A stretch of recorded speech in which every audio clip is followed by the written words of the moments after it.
Kabanata 2606. Sino pa bukod sa Golden Family? Ang mga salita ni Surui ay walang alinlangan na nagpadala ng isang napakahalagang mensahe. Iyon ay, siguradong higit sa isang Sun Temple ang gustong salakayin ang Kabanata 4 na fleet. At least, may isa o dalawang puwersa na hindi mas mababa sa Temple of the Sun din ang sumali. Nagulat si Zhang Yuken nang maisip niya ito.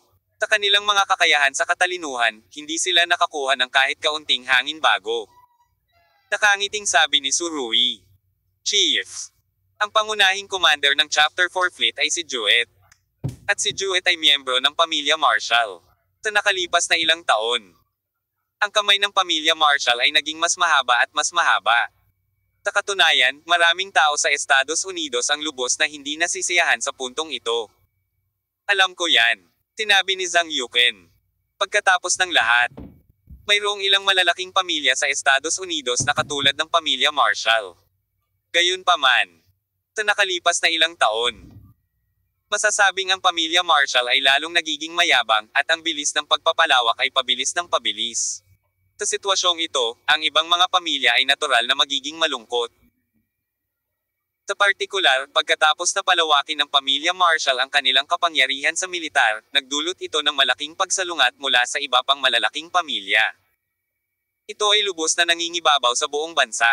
Kung dumating ang oras na iyon, makikinig ka ba sa Estados Unidos, o makikinig ba ang Estados Unidos sa iyo?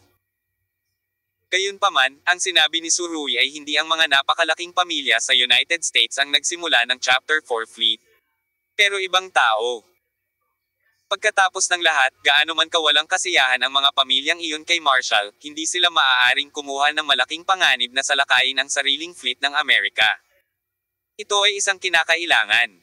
So, sino pa ang gumawa nito? Tanong ni Wang Hoxing.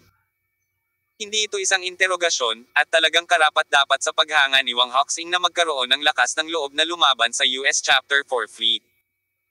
Nanghihinayang siya na hindi niya magagawa ang ganoong kalakas na bagay sa ngayon. Napakalapit ni Marshall sa templo ng kamatayan na iniisip niya ang tungkol sa pakikipagkompetensya para sa hegemonya sa mundo at sa parehong oras ay nais na duminahin ang madilim na mundo. Hindi niya hinihiling ang mga tao sa madilim na mundo na sumang-ayon o hindi. Bahagyang ngumiti si Surui. Bagamat basta-basta niyang sinabi, walang alinlangang nagsiwalat siya ng napakahalagang impormasyon, iyon ay ang madilim na mundo ay lumahok din sa pag-atake sa Kabanata 4 na Fleet. Sa totoo lang, hindi manalitik ang militar ng US, kung ang pamilyang Marshall ay maaaring magayos ng isang hudisyal na espesyal. Kung gayon ang ibang mga pamilya ay maaari ding magayos para sa isang STEFA o isang FOT. Espesyal na pinipili ng madilim na mundo ang Kabanata 4 na Fleet na aatake. Hindi ito ang mukha ng US Navy, ngunit ang mukha ng pamilyang Marshall. Ang mga simpleng salita ni Surui ay nilinaw ang isang lohikal na relasyon na ikinagulat ng lahat. Hindi muna inisip ni Zhang Yuken ang antas na ito, ngunit nang marinig niya ang mga salita ni Surui, agad niyang naunawaan ang nangyayari. Kaya nga, marahas ding ipinalakpak ni Wang Hoxing ang kanyang mga kamay sa paggawa nito. Maaari kang pumatay ng 2 ibon gamit ang isang bato, at maaari kang mag-iwan ng pinto sa likod sa sistema ng US Navy nang hindi nalalaman, at maaari mo ring gamitin ang mga pangunahing pamilya sa Estados Unidos upang suriin at balansehin si Marshall, at hindi magkakaroon ng paghihiganti mula sa militar ng US pagkatapos ng katotohanan, tama ba? Sa sandaling ito, talagang hinahangaan ni Wang Hoxing si Surui mula sa kaibuturan ng kanyang puso. At gusto pa niyang magsaya. Umatras siya ng isang hakbang. Ngunit sa loob lamang ng 3 oras, si Surui ay ganap na nawala ng galit, at kahit ang pangunahing barko ay hindi nang ahas na gumanti kapag inaatake. Pagkatapos magdusa tulad ng isang pipi pagkawala, ang judicial ang deputy commander ay talagang lasing. So, this time, sino pa? Sus. Tanong ulit ni Zhang Yuken. Nagbigay ng negatibong sagot si Surui. Siyempre hindi si Zeus, siya ang nasa ganitong posisyon, kailangan niyang mag-isip ng sobra, imposibleng maging katulad natin, din. Isa bang puwersa ng Diyos? Matanda chief. Isipin mo, bukod sa akin, sino pa ba ang mayaman? Pagkatapos ng lahat, hindi lahat ng puwersa sa antas ng Diyos ay handang magsunog ng pera upang gumamit ng mga submarino. Pagkatapos ng isang paghinto, nagpatuloy si Surui. Gayun din, kahit na may pera ka, maaaring hindi ka makakahanap ng sobrang sandata tulad ng submarino. Kailangan mo pa ring umasa sa mga relasyon. Nahulaan ko, kaya isa lang siguro ang sagot. Sabi ni Zhang Yukan. Oo, isa lang ang sagot. Nakangiting sinabi ni Surui. Ang pagkakaroon ng pera at kapangyarihan, ang gayong mayamang pamana ay higit pa sa palasyo ng Diyos na hari ni Zeus. So, sino ang involved? Lalabas na ang sagot. Nanatili si Wang Hoxing sa dagat sa buong taon at hindi gaanong alam ang tungkol sa madilim na mundo. Medyo naguguluhan pa rin siya. Pagkatapos ng lahat ng oras na ito, sino ito? I wonder kung narinig mo na ang Golden Family. Tinabi ni Surui kay Wang Hoxing. Atlantis. Sure enough, nasali rin ang Atlantis. Hindi ko ine-expect na ganito pala ang tapang ng Golden Family, sabi ni Zhang Yukan. Tunay nga. Ang pamilyang ito ay higit na makapangyarihan kaysa sa naisip ko. Ngunit, pagkasabi niyan, ang kanilang pamana ay mas makapal kaysa sa pamilyang Marshall. Ngayon ay napakamayabang at mayabang na si Marshall, kay how can Stilong will be used to eat. Tunay nga. Sa karakter ni Castellan. Tiyak na matuturuan niya ng leksyon si Marshall. Siyempre, ang Golden Family ay talagang labis na ipinagmamalaki. Para makamit ang kanilang mga layunin, hindi man lang sila natatakot sa mga superpower sa mundo na ibinaba ang kanilang mga baril sa kanila upang gumanti. Kung hindi ako nagkakamali. Sa pagkakataong ito, binayaran ito ng Golden Family, at ang templo ng araw ang sisihin, tama ba? Nakangiting sabi ni Zhang Yugen, tila may magandang pangunawa ang matanda sa madilim na mundo. Siyempre, isang aspeto lang ito. Sa katunayan, hindi iniisip ni Castellan na ipaalam sa Estados Unidos na gumawa siya ng aksyon. Siyempre, para sa akin, tiyak na hindi ito scapegoat. Tumawa si Surui. Sabi, kung hindi dahil sa mabahong personalidad ni Castellan, baka naging kaibigan ko na siya. Natatakot ako na hindi ka pa naging kaibigan. Naging bayaw ka muna sa iba. Ngayon, sa oras na ito, ang boses ni Yufayo ay dumating, at siya ay tila may mataas na antas ng autoridad at maaaring maglakad-lakad sa sasakyang panghimpapawid sa kanyang kalooban.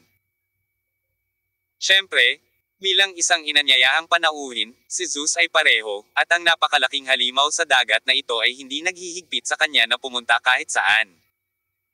Naniniwala ako na ang pahayag mo na ito ay gagawing hindi masasagot si Apollo. Sinabi ni Zeus sa gilid na mukhang nasa mabuting kalagayan siya ngayon. Hindi kasing lungkot noong hiniling sa kanya ni Surui na baguhin ang kanyang nasyonalidad. Sa katunayan, mayroong hindi mabilang na mga pagkakaiba sa pagitan ng Marshall at ng Templo ng Kamatayan. Ang koneksyon ni Jing. Ang mga kamay ng dalawa ay humahaba at humahaba. At ang magkahalong madilim na mundo ay hindi mapakali. Bilang, hari ng mga Diyos, sa buong madilim na mundo. Bagaman hindi madaling kumilos si Zeus, hindi rin siya komportable sa ganitong uri ng pag-uugali. Oo, sa kasong ito, ang magkasanib na pagkilos ni Surui at Castellan ay nagpakawala kay Zeus ng isang mabangis na kagat. Mula sa kaibuturan ng kanyang puso. Si Zeus ay hindi isang tahimik na tao, ang gusto niya ay napakasimple. Iyon ay, ang matatag na pag-unlad ng madilim na mundo. Kung sino man ang sisire sa katatagan na ito, kikilos siya at hahayaan ang kabilang partido na matikman ang presyo. Sa makatuwid, si Zeus ay higit na nakalulugod kay Surui. Pagbalik mo sa Dark City, pwede mo ba akong imbitahan sa hapunan kasama si Castellan? Komendat si Surui kay Zeus.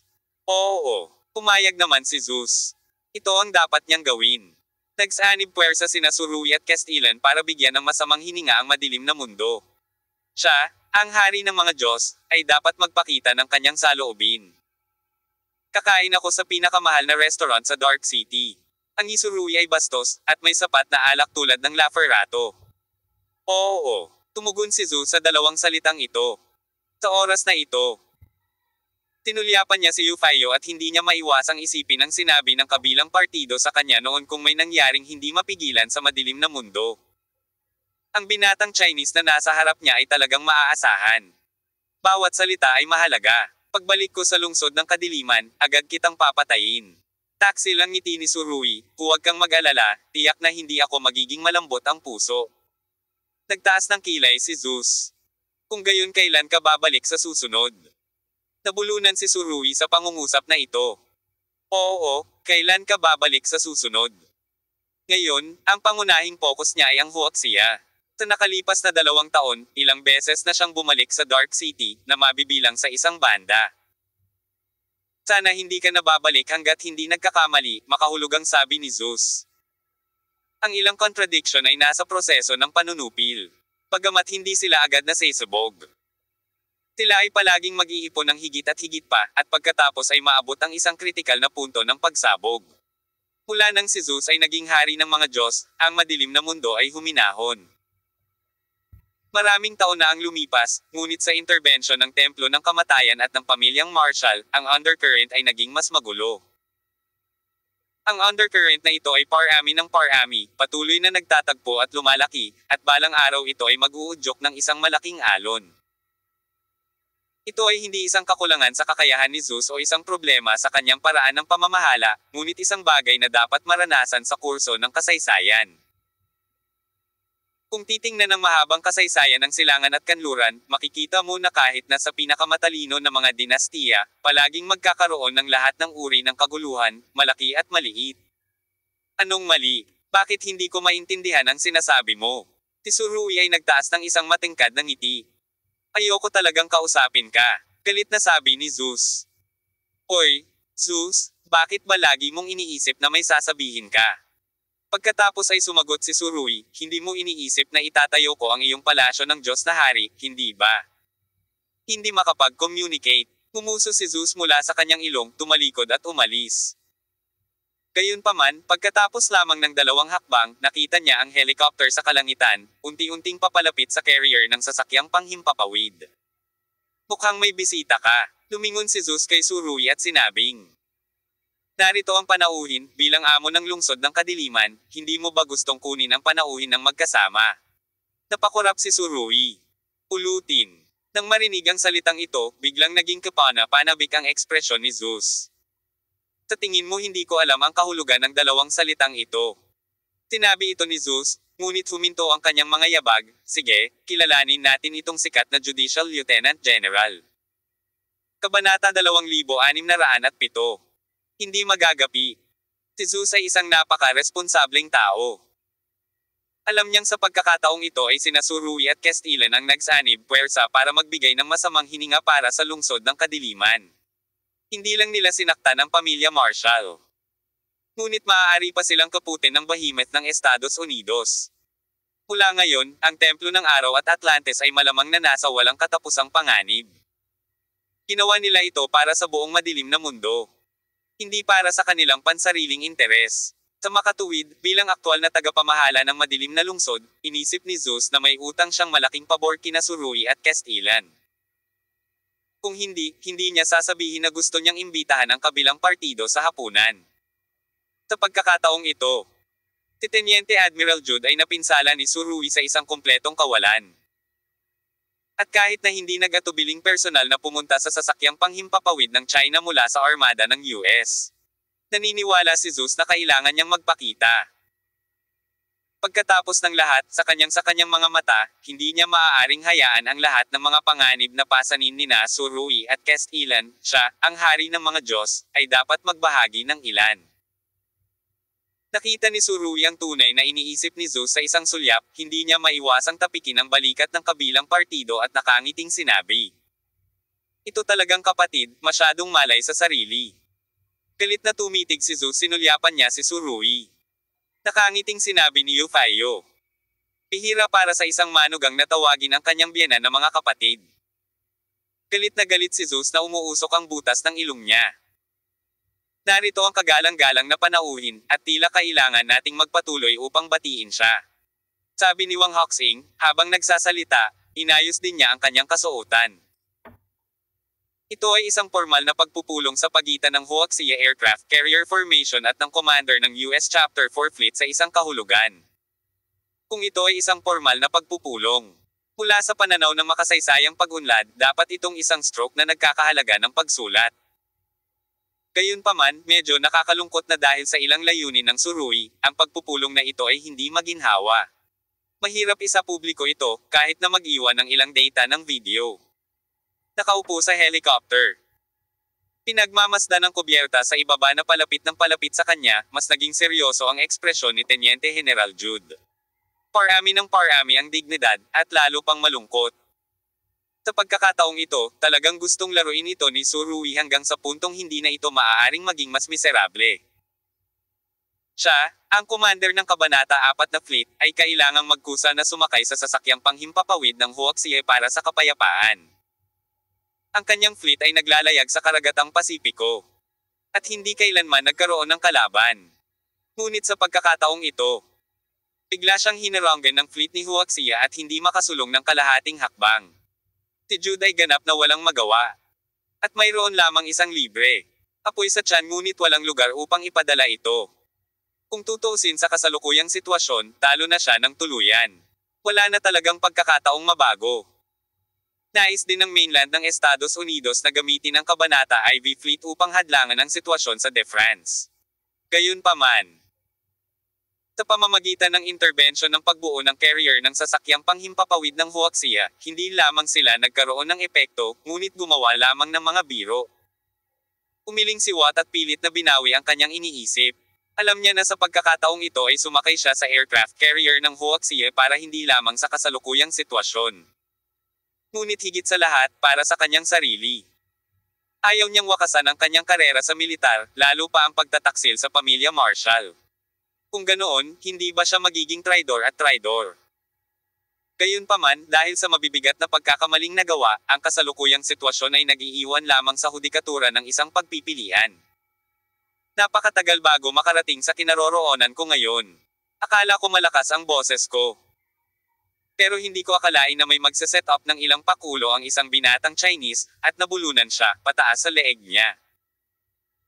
Kahit na labis na naagrabyado si Jude, kinailangan niyang kagatin ang bala at lunokon ang kanyang hininga para harapin ang susunod na mangyayari. Kung hindi, sa mga bagay na nasa kamay ni Surui, malulutas siya sa ilang minuto. Nang dumampi ang landing gear ng helicopter sa deck ng aircraft carrier, biglang naramdaman ni Jude na lalabas na ang kanyang puso mula sa kanyang lalamunan. Sa totoo lang, hindi ko na matindaan kung gaano ako katagal na hindi kinakabahan, ngunit ang sitwasyong ito ay nangyari ng ilang beses ng sunod-sunod ngayon, at lahat ng ito ay salamat kay Surui. Gayunpaman, walang silbi para sa kanya ang pagngangalit ng kanyang mga ngipin laban kay Surui.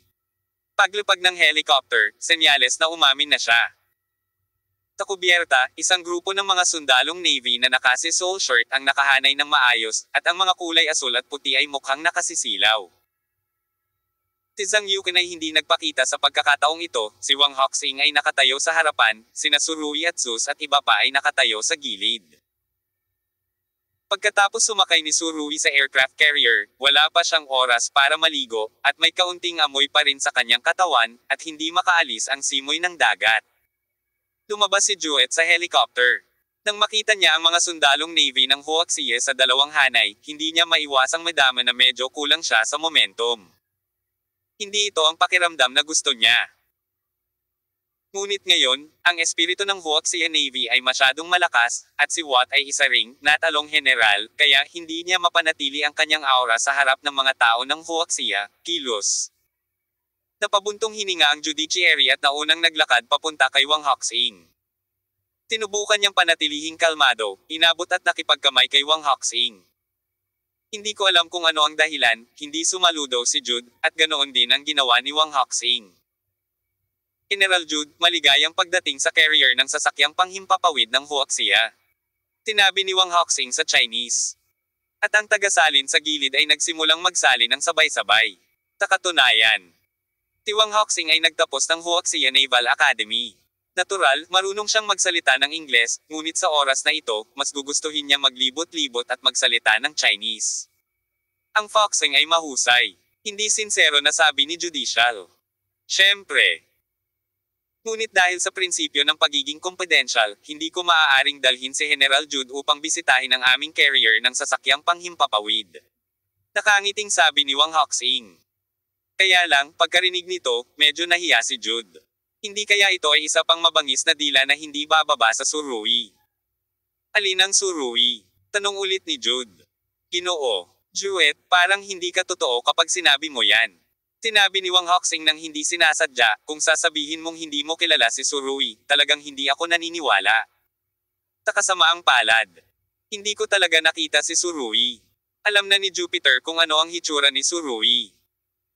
Ngunit ngayon ay gusto pa rin niyang panatilihin ang kanyang kalunos-lunos na mataas na profile sa ganitong paraan. Nako, may mga mata ka pero hindi mo alam ang Mount Tai. Narcissistically na sinabi ni Surui, at higit sa lahat, gumamit siya ng English. Naunawaan ito ng hudikatura, at halos samukha siya ng dugo dahil sa sikat na kasabihang ito sa China. Nima, hindi mo pa alam ang Mount Tai, gusto mo bang tumangala sa sarili mo? Matagal ko nang hinahangaan ang dakilang pangalan. Pagamat labis siyang hindi nasisiyahan, wala nang masabi pa si Juet. Habang naglalakad siya sa harap ni Surui. Nakaramdam siya ng hindi maipaliwanag at komplikadong amoy diretso sa kanyang mga butas ng ilong na ginagawang hindi komportable ang kanyang mga laman loob. Anong meron, may dumi ba sa katawan niya? Kung hindi, paano siya magkakaroon ng ganoong amoy? Sa totoo lang, judiciary ang kanyang hula ay medyo malapit sa katotohanan, ngunit ang totoong nangyari ay mas seryoso kaysa sa kanyang naisip. Kaharap ang kasalukuyang Supreme Commander ng Chapter 4 Fleet, si Surui ay nagkusa na makipag-ugnayan. Kamay. Tumingin si Juet sa kamay ni Surui, 2 beses gumalaw ang kanyang mga labi, at ang kanyang puso ay tila sobrang gusot. Talagang nag-aalala siya na pagkatapos niyang hawakan ang kamay ni Surui, mabaho rin ang sariling kamay nito. Gayunpaman, sa ganoong oras, magiging masyadong bastos na hindi makipagkamay. Nakipagkamay siya kay Surui. At mabilis na nakipagkamay si Judith. Pinawi ang kanyang kamay. At pakiramdam niya ay hindi kamay ang hawak niya, kundi isang mainit na panghinang. Kung tumagal pa ito ng ilang segundo, mapapaso siya. Sa hindi inaasahan, sa wakas ay naalis ko ang anino ng pakikipagkamay kay Surui, at ang huling pangungusap ay naging dahilan kung bakit halos samukha ng dugo ang espesyal na hudisyal. Hoy! Baka may amoy ako sa katawan. Dahil hindi sinasadyang nahulog ako sa septic tank ngayon at may mga hindi magandang bagay sa aking katawan, ngunit naligo na ako, at ang amoy ngayon ay mas mabuti kaysa dati. Pagkatapos magsalita, itinaas ni Surui ang kanyang bisig sa harap ng kanyang mga butas ng ilong at huminga ng malalim. Tingnan mo, halos hindi na ako nakakaamoy ngayon. Sa pagtingin sa mga kilos ni Surui, halos umungol si Jupiter. Kuya, anong international joke ang ginagawa mo? Ang bango ng katawan mo ay hindi mo man lang maamoy. Hindi mo ba alam na ang gas na lumalabas sa iyong bibig ay hindi kayang tiisin? Nang makita si Surui na huminga ng malalim sa kanyang cough, nakaramdam ng labis na pagduduwal si Juet. Ano ba, hindi talaga maamoy ng matanda mo, o nagdadrama ka pa? Kung acting, masyadong realistic ang acting na ito. Sa katunayan, talagang hindi ito maamoy ni Surui. Kung tutuusin, siya at ang Diyos ng kamatayan ay nababad sa septic tank sa loob ng mahabang panahon. At ang kanilang pangamoy ay halos mawala. Sa oras na ito, pagkatapos makaalis sa maruming kapaligiran, naligo sila sa fountain pool. Ang pangamoy ni Surui ay medyo nakabawi, at pakiramdam ko lahat ng panlasa sa mundong ito ay lubos na sariwa. Sa ganitong sitwasyon, natural na hindi niya mapapansin ang mga namamalagi niyang amoy sa kanyang katawan. Talagang natakot si Jude sa sunod-sunod na pakulo ni Surui. Nang makita ang amoy ng katawan ng kabilang partido. Naisip niya muli siyang naghuhukay ng butas para sa kanyang sarili, at biglang naging mapagbantay ang kanyang puso. Natural, hindi alam ni Surui ang mentalidad ng kabilang partido na nakagat ng ahas at takot sa lubad sa loob ng 10 taon. Masaya siyang hindi nagpatuloy sa paksang ito, ngunit sinabi, Ginoo, Jude, ngayon lang kami nagkaroon ng kaaya-ayang pag-uusap sa telepono. Susunod, umaasa akong magiging mas kaaya-aya ang ating pagkikita kaysa sa telepono. Nang marinig ito, hindi napigilan ni Jude na muling nagulat sa kawalang hiyaan ni Surui. Masyadong walang hiya. Ang palitan ba ngayon ay talagang kasiya siya? Yan din ang kaligayahan mo, hindi ako masaya. Napaka-unpleasant. Alam ni Juet na ang kanyang orihinal na malakas na pag-iisip ay napukaw muli ng pinakasimpleng mga salita ni Surui. No way? Mukhang may katangian ang binatang ito, isang katangiang madaling makakairita sa lahat. Sa madaling salita, iyon ay mura. Nga pala, may isa pang napakahalagang tao na hindi ko naipakilala sa iyo, General Jude. Ngumiti si Surui at itinuro ang blonde na lalaki sa tabi niya. Kabanata 2608. Walang choice. Hindi alam ni Jude kung anong gamot ang ibinebenta ni Surui sa lounge. Sino ang blonde na lalaki sa tabi niya? Tumawa si Surui. Hindi ko alam kung gaano karami ang alam ni Mr. Jude tungkol sa madilim na mundo. Siyempre, alam mo man o hindi, baka may narinig ka na. Sinabi pagkatapos, iniunat niya ang kanyang kamay at hinawakan ang braso ni Zeus. Gusto kong ipakilala ang aking sarili, ang marangal at kahangahangang tao sa tabi ko ay ang hari ng mga Diyos sa madilim na mundo ng kanluran, Mr. Zeus. Tumingin si Zeus nang tumingin siya sa kamay ni Surui na humihila sa braso niya. Hindi siya komportable. Ang lalaking ito na nahulog sa septic tank ay talagang hinayla ang kanyang braso ng ganoon. Sa pag-aakalang ilang beses na niyang sinampal ang sarili sa balikat noon. Hindi masabi ni Zeus kung gaano ito ka-awkward sa kanyang puso. Kahit na ang taong ito ay nagdagdag ng isang serye ng mga adjective sa harap ng kanyang pangalan.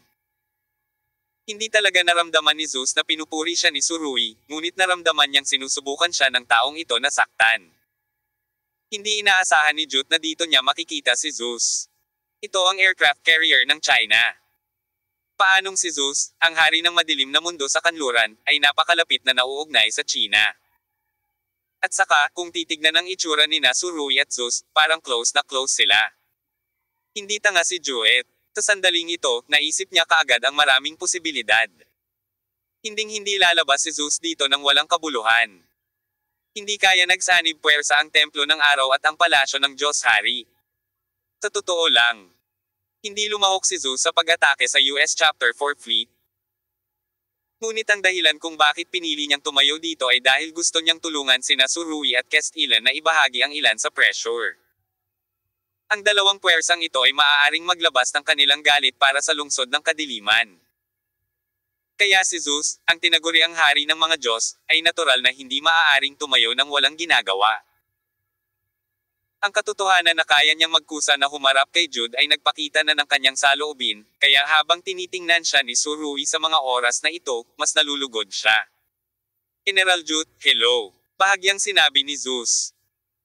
Narito ako, at dapat mong maunawaan ng mabuti ang iyong posisyon, kaya hindi mo na ako kailangang magpakilala pa, ngunit medyo hindi ako malinaw sa iyong posisyon. Kung paano sabihin, maaaring naisin ni Mr. Zeus na maging tiyak, sabi ni Jude. Malinaw na naramdaman niyang hindi siya magiliw sa mga sinabi ni Zeus. Ang undercurrent ay magulong, maging ang espada ay inilabas. Napakasimple nito, hindi ko alam kung nakatayo si Mr. Jude dito bilang tagapagsalita ng pamilya Marshall o bilang Deputy Commander ng Chapter 4 Fleet, mahinang sabi ni Zeus. Sa sandaling lumabas ang mga salitang ito, agad na napahiya ang ekspresyon ni Jude. At halos pumalakpak si Surui sa sinabi ni Zeus. Ang simpleng pangungusap na ito ay agad na nakahawak sa palso ng kalaban. Anong pagkakakilanlan ang galing mo kay Jude? Kinakatawan mo ba ang pamilya Marshall o ang Kabanata 4 na Fleet? Kahit anong sagot mo, may makakahuli sa butas. Tinulyapan ni Surui si Zeus at sinabi sa mahinang boses, Matandang Joe, napakasama ng iyong mga salita. Pagamat nagsasalita siya sa mahinang boses, naririnig ito ng lahat ng naroroon. Hindi napigilan ni Wang Hoxing ang pag-ubo ng 2 beses, at binigyan siya ni Zeus ng galit na tingin. Hindi ba sinisira ang produktong ito? Umiling si Jude, at pagkatapos ay nagsabi. Ang bagay na ito ay nagsasangkot ng malawak na hanay ng mga bagay, at hindi ko ito maipaliwanag sa ilang salita. Ang pangunahing layunin ng pagsakay ko sa pagkakataong ito ay ilayo si Marshall. Iniwasan niya walang masama kung gamitin si Marshall bilang panangga para sagutin ang tanong ni Zeus, at ito ang pinakamagandang sagot na maaaring gawin sa oras na ito. Magaling si Marshall ngayon. Ngumiti si Surui, kung tutuusin, hindi pa lumalabas ang huling saloobin ng pamilya Marshall. Gustong kunin ni Mr. Jude si Marshall ng ganoon lang, pero medyo kakaiba ito. Puno ng panunuya ang kanyang mga sinabi. Pinaikit ni Jude ang kanyang mga mata, sa pagkakataong ito ay hindi na siya umatras sa kanyang ugali. Sa pagkakaalam ko, ang pamilya Marshall ay nakipagkasundo kay Huaxia sa ilang mga termino, at maaari ko nang ilayo si Marshall. Hindi alam ni Surui ang balita, ngunit sinabi ni Watt na sa oras na ito, tinatayang 80% ng mga negosasyon doon ay natapos na. Gayunpaman, ang susunod na pangungusap ni Surui ay halos hindi nakahinga kay Jupiter. Paumanhin, kung mayroon mang resulta doon, wala itong kinalaman sa akin, ang resulta na gusto ko, at ang mga resulta ng Huaxia ay iba. Nang marinig ang pangungusap na ito, halos nakaramdam ng black eye si Jupiter. Nakakita na siya ng mga walang hiyang tao, ngunit hindi pa siya nakakita ng isang walang hiya gaya ni Surui. Maaari ba itong maging kaunti pang walang kahihiyan? Sa totoo lang, naghahanap lang ng dahilan si Surui para sa kanyang sarili. Sa kanyang palagay, pinihag niyang buhay si Marshall upang makatayo sa taas ng bansa para ipaglaban ang interes ng Huaxia. Kung tutuusin, mayaman ang pamilya Marshall at karibal sa bansa. Ang pagsamantala sa pagkakataong ito ay magdadala ng maraming benepisyo sa Huaxia.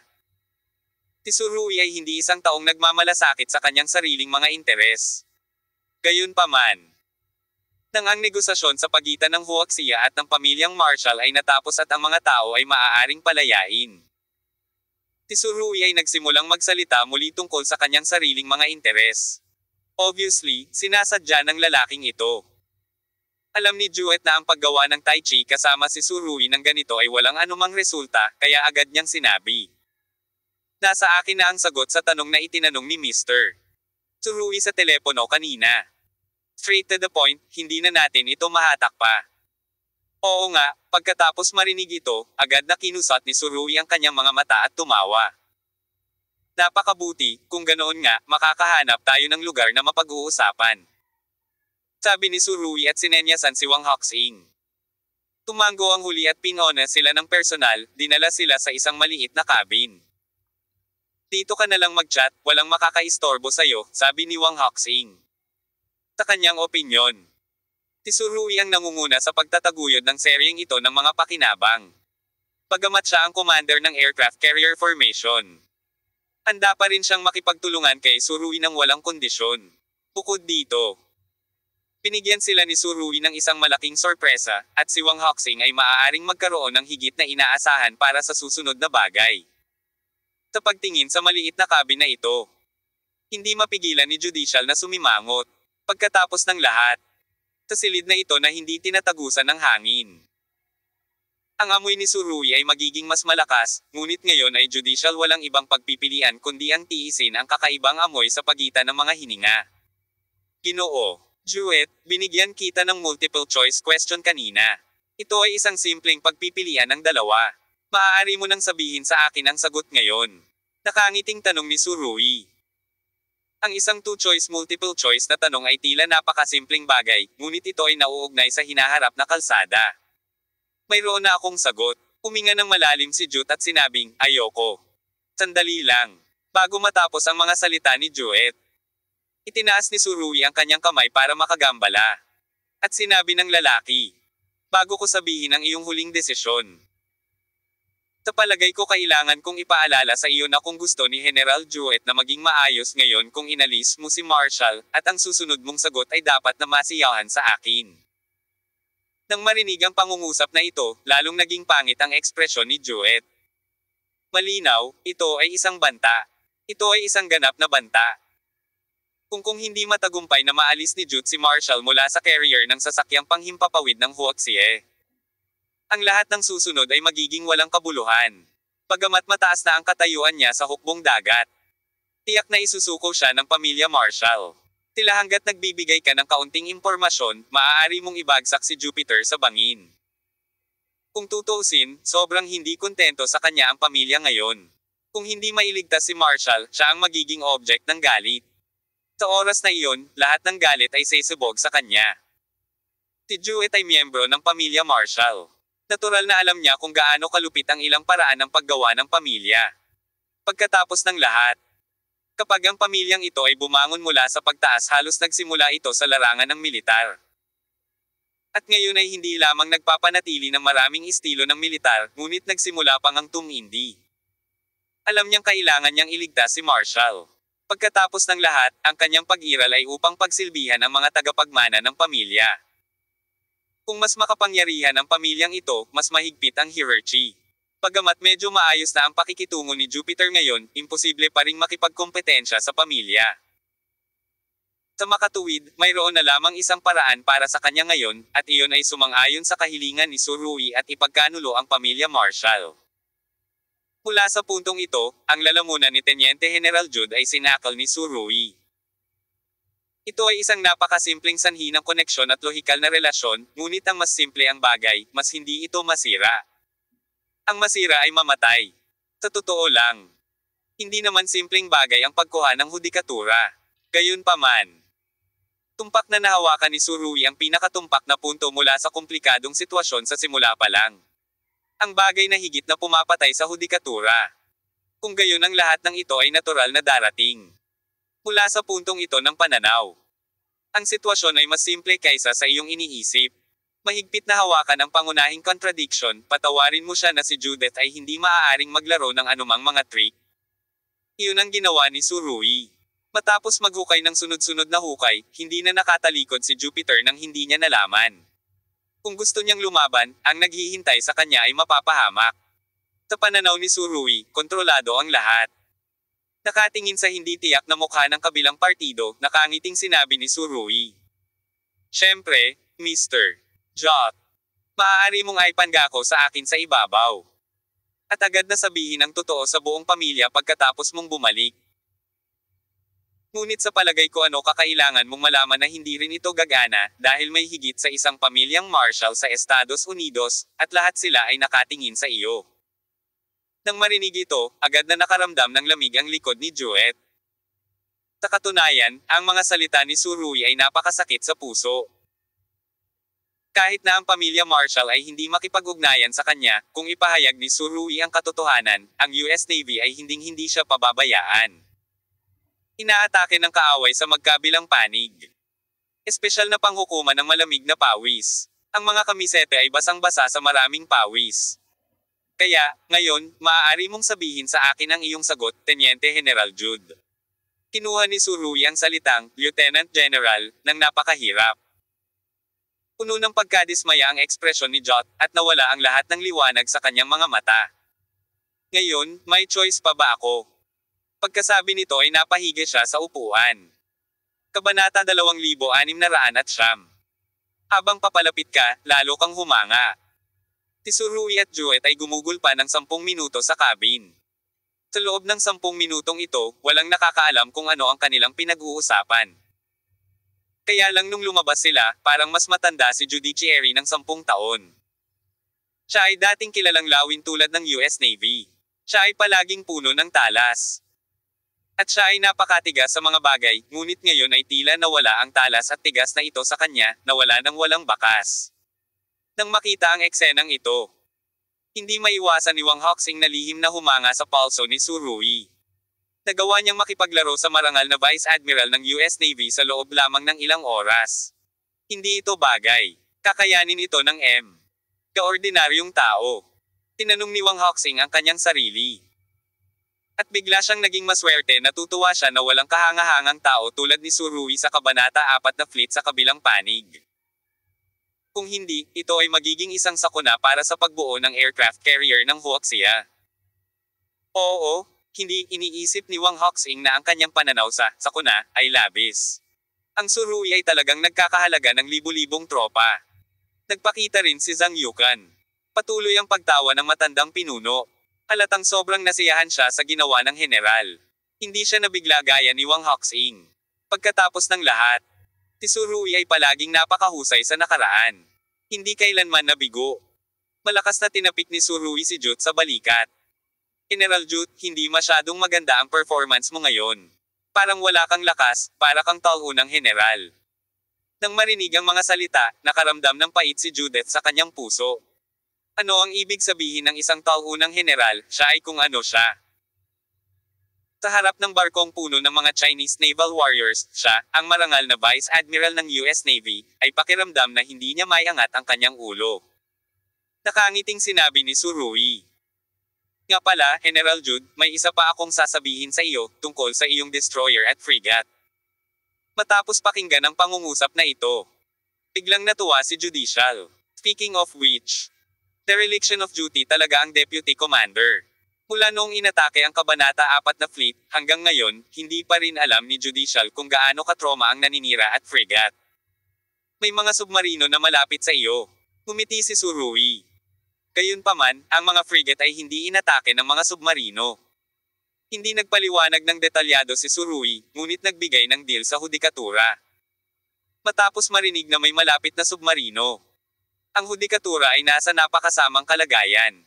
Kung tutuusin, isang malaking kahihiyan ang makalapit sa Kabanata 4 na fleet ng tahimik at matagumpay na nakumpleto ang pag-atake. Dahil dito, hindi pa rin niya alam kung bakit biglang sumabog ang posisyon ng baterya ng frigate. Ang mga hindi kilalang bagay ay laging nagdudulot ng takot, at ang pag-atake ay halatang hindi mula sa isang submarino, pabayaan ng isang torpedo o isang mataas na altitude na bomba. Kaya ano ang nangyari sa pagsabog? Alam ni Jewett na hindi ito ipapaliwanag ni Surui ng detalyado, ang taong ito ay sadyang ginagawang hindi komportable ang kanyang sarili. Gaya ng inaasahan, pagkatapos ay sinabi ni Surui, "Napakasimple nito, Mr. Jewett. Maaari kong pasabog ang isa sa iyong mga frigate.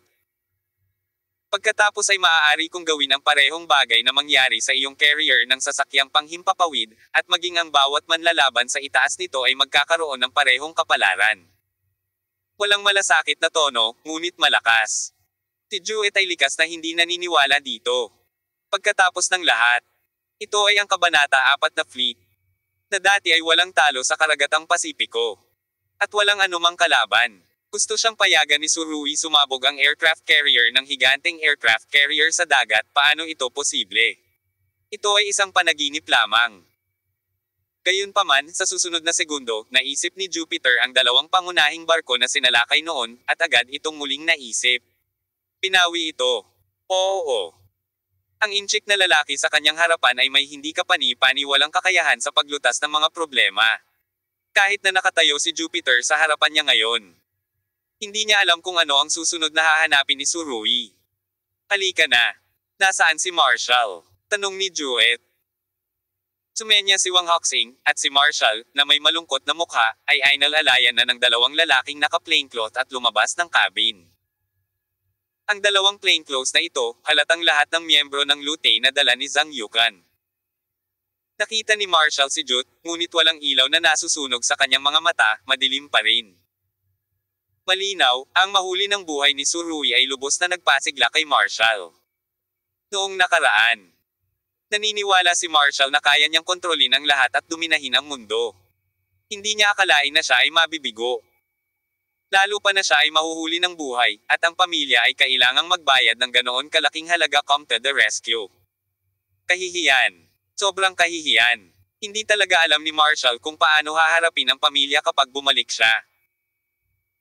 Pagkatapos ng lahat, noong natalo si Clint, hinimok siya ng ina ni Marshall na umalis sa De France, ngunit ang kagustuhan ni Marshall ay ganap na sumire sa lahat ng ito. Kung nakaalis siya ng maayos noong mga oras na iyon, hindi siya magbabayad ng ganoon kalaking halaga ngayon. Sa kasamaang palad, walang panghihinayang gamot sa mundong ito. Talagang gusto ni Marshall na mabangga hanggang mamatay. Palagi siyang lumalabas sa harap ng iba bilang panalo. Kailan siya natalo ng husto? Halos hindi ko maiangat ang ulo ko. Lumapit si Surui at tinapik ang balikat ni Marshall nang nakangiti. "Pagkatapos mong bumalik, tandaan na mabilis kang maglipat ng pera sa akin." Nang marinig ang pangungusap na ito, lubos na napahiya ang puso ni Marshall. Pagkatapos magbayad ng 4 bilyong dolyar, mayroon pa rin siyang utang na 8 bilyong dolyar. Ang pamilyang Marshall kahit gaano kakayaman, kung gumagastos ka ng malaki sa isang pagkakataon, maaari itong ituring na isang sakit sa asno. Bilang karagdagan, nag-record din si Surui ng video ni Marshall. At personal niyang inamin na may utang siya kay Su. Ang account ni Rui, kung hindi ka magbabayad sa oras, sa pagmamadali ni Surui, tiyak na iaanunsyo ito sa mundo. Paalam. Muling tinapik ni Surui si Marshall sa balikat. "Pumalik ka at mamuhay ng maayos. Huwag mong isipin na buhay mo lang ang buhay mo. At parang basura lang ang buhay ng ibang tao.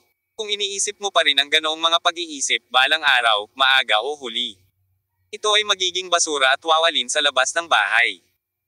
Ang mga sinabi ni Surui ay masasabing isang pangaral, ngunit ito ay higit na parang babala. Pagkarinig ni Marshall ay agad siyang nabigla. Hindi niya gustong makita ang sitwasyong ito, gayunpaman, ang pangyayaring ito ay walang alinlangan na isang magandang aral para sa kanya. Tara na, sabi ni Jewett. Hindi alam ni Marshall na may ilang lihim na kasunduan ang naabot sa pagitan ng Jupiter at Surui. Isang araw sa hinaharap. Ang mga tuntunin ng mga kasunduang ito ay tiyak na gaganap ng isang malaking papel. Lumipad ang American helicopter at naglahong mag-isa sa langit. Tila dahil nawala ng lakas si Jute ay puno rin ng kahihiyan ang likod ng helicopter. Kalmado ba ang panahon? Tanong ni Wang Hoxing. Sa ibabaw ay tila ganoon. Tumingin si Surui sa asul na dagat. Mukhang kalmado ngayon, ngunit walang nakakaalam kung ano ang susunod na mangyayari. Sa kalmado at kalmadong kasama nito, palaging may magulong undercurrent. Walang pagpipilian si Surui. Maaari siyang maging isang pagong na lumiit ang kanyang ulo.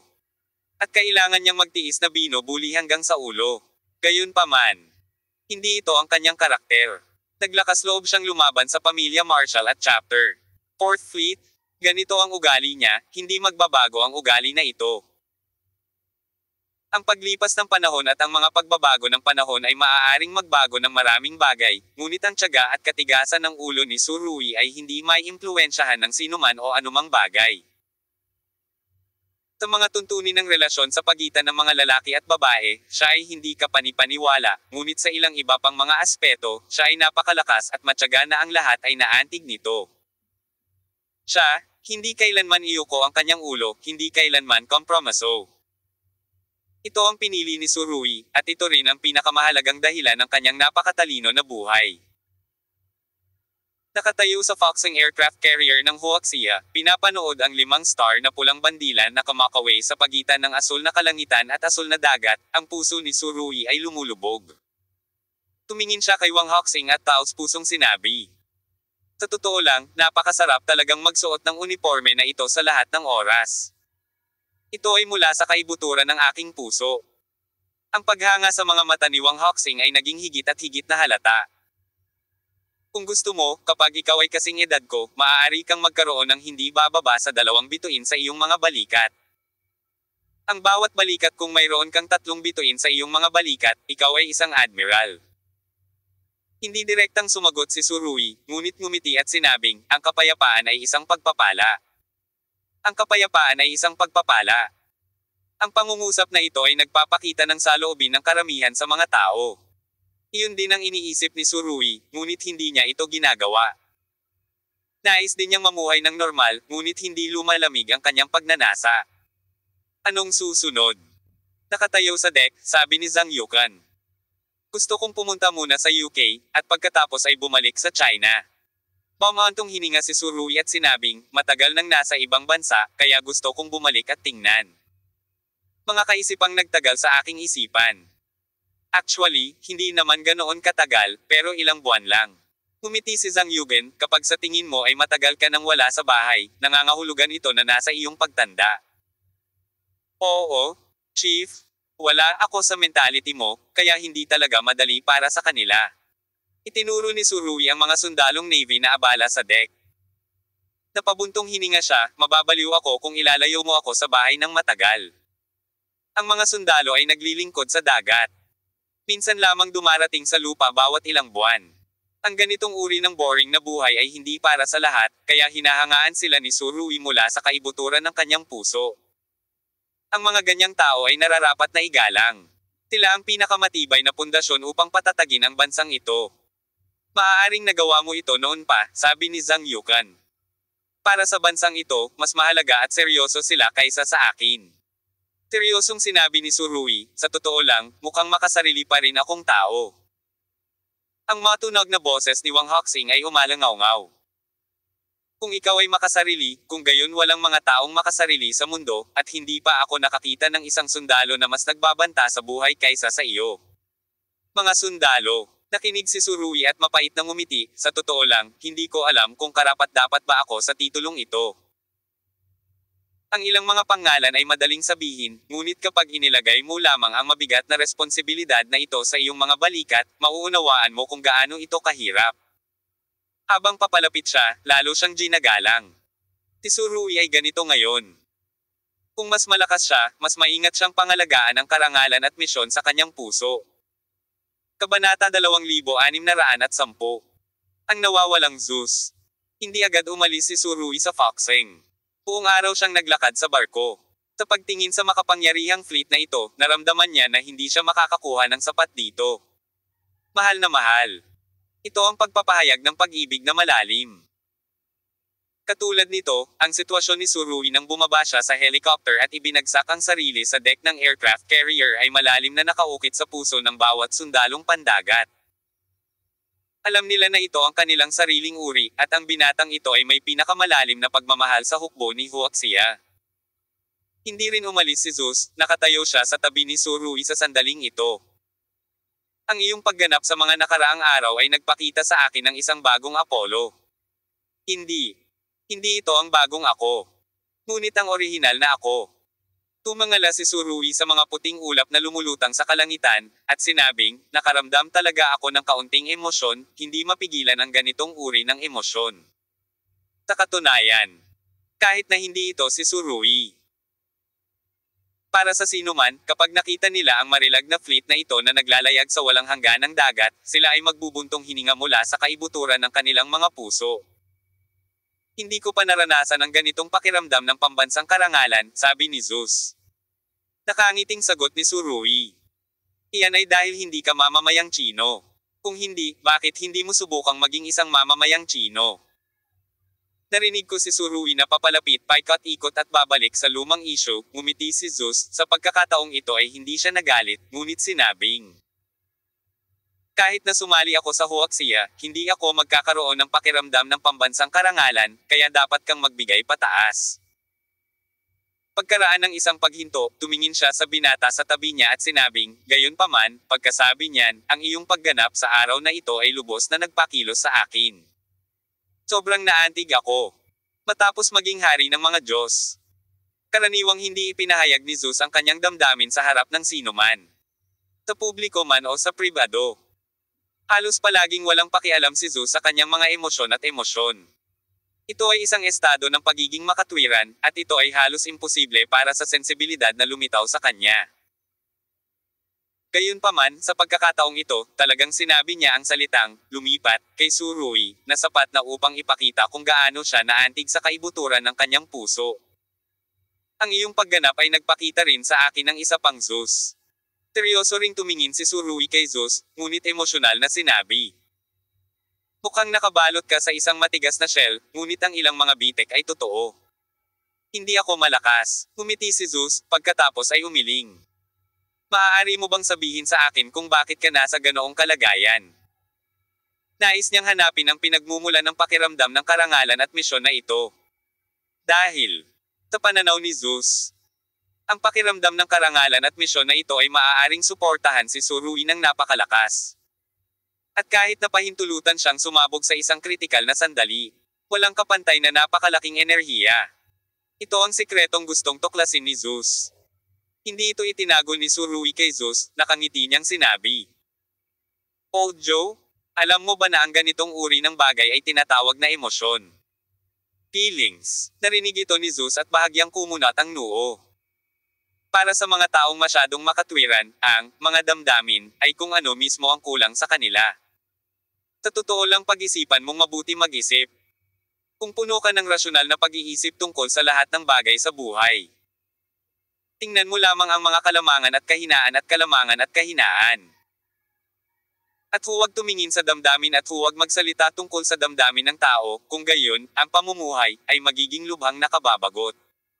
Dahil dito, naramdaman ni Zeus na hindi maisip at kahit na hindi maintindihan ang tungkol sa mga damdamin na sinabi ni Surui at ang napakalaking enerhiya na maaaring maipakita ng gayong mga damdamin.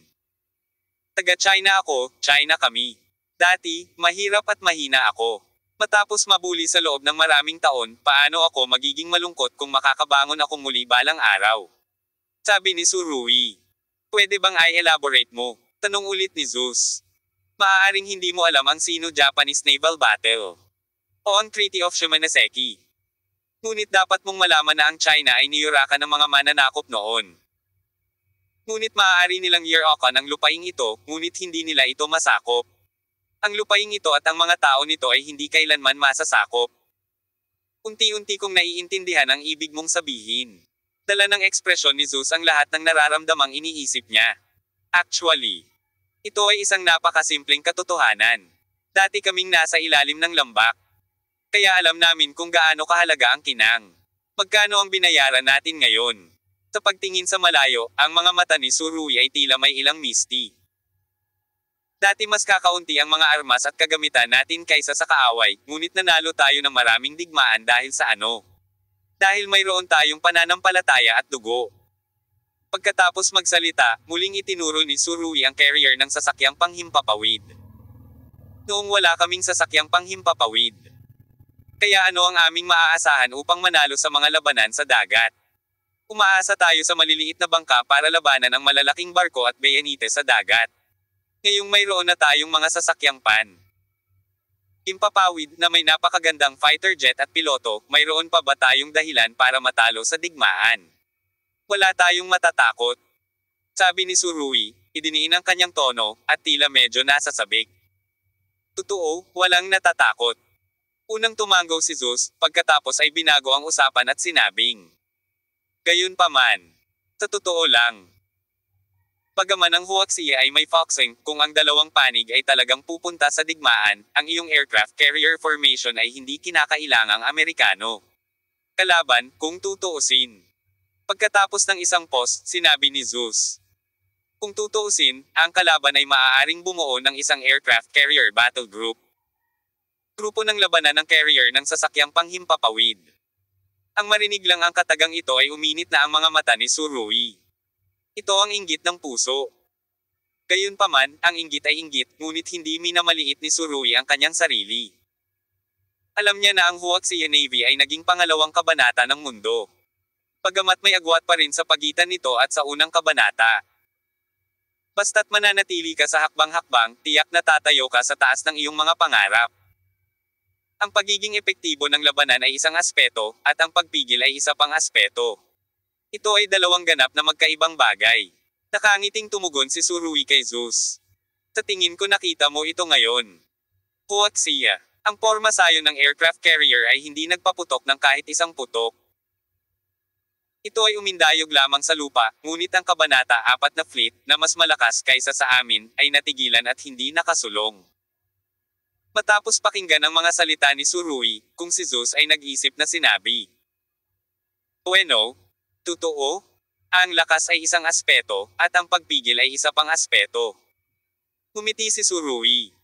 At ito ang sagisag ng pambansang lakas, hindi ba? Dati, noong mahirap at mahina tayo.